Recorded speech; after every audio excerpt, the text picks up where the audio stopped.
And yeah, I'm backlit. I'm sorry, I can't move. Well, I'm sitting in a wheelchair here.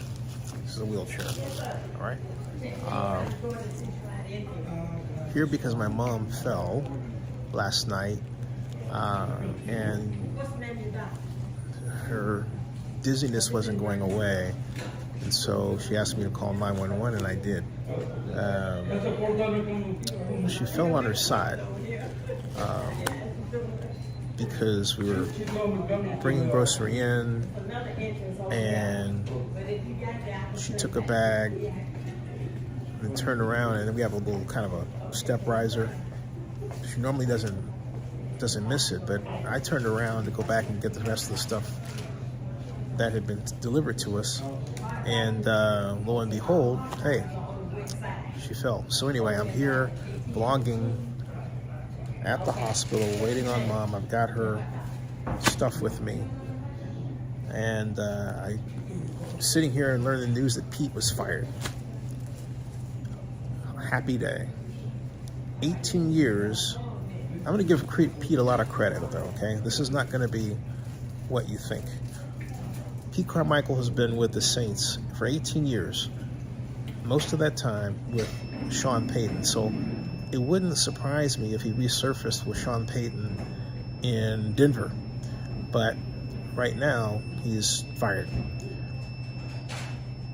His first credit to schematic fame for me was a type of misdirection passing that he had Drew Brees running and unleashed during the Raiders in preseason.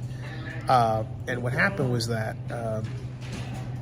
it was where the quarterback would roll to, let's say, left this way. Somebody's over here. And then, but the primary receiver was actually the opposite side of the field over here, generally running a post pattern or a seam pattern. And man, they wrecked the Raiders with it. I mean, I was at that game. I couldn't believe it. And I thought, who is this guy? And that's when the name Pete Carmichael surfaced, okay? But I think what happened is the style of football that he designed, the style of passing game that he designs, it's quasi Bill Walsh. I say quasi because it doesn't pay the kind of attention to footwork work I would prefer in terms of steps back and precise timing between the drop back and the receiver depth, all right?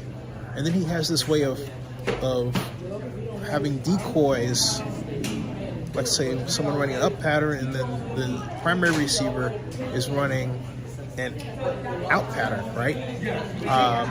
And you got to make sure the person running the up pattern is running it honestly, and that he's actually running a deep pattern, as opposed to the Walsh style, which is, hey, look, the up pattern is number one, the primary receiver is number two, and there's a tertiary receiver, all right? And you know that the way these patterns are designed, you're throwing on time. Big difference if you start thinking about it. You start drawing it up, and if you use Brian Brinkman's playmaker football to time it out, you'll see the difference, okay? Anyway, Pete Carmichael, on top of that, didn't really get designing plays that were truly taking advantage of the talents of his team or his quarterbacks. Jameis Winston, for example, rather than designing specific favorite plays for Jameis, like, for example, a seam, he was more want to give him deep balls to throw as opposed to ball control.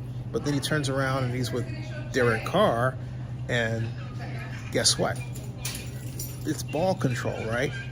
And it's stuff that Derek Carr has drawn up and given to him that's a hybrid of what he did the Raiders. All right. And he didn't adjust well, did Pete. He had a limited number of plays and no true variation in pass patterns with respect to coverage, and certainly not any great variation in running game. It was, hey, look, Alvin Kamara here, Tony Jones, whoever the running back was, and then Taysom Hill left, Taysom Hill right, Taysom Hill up the middle, Taysom Hill fake passes, Taysom Hill passes, right? And that's not a winning formula because it wasn't winning for the Saints. I can go on and on and on. But Pete Carmichael is gone. And it's great that Pete Carmichael is gone because he was quite literally holding up the Saints from being a championship team. Let's face it.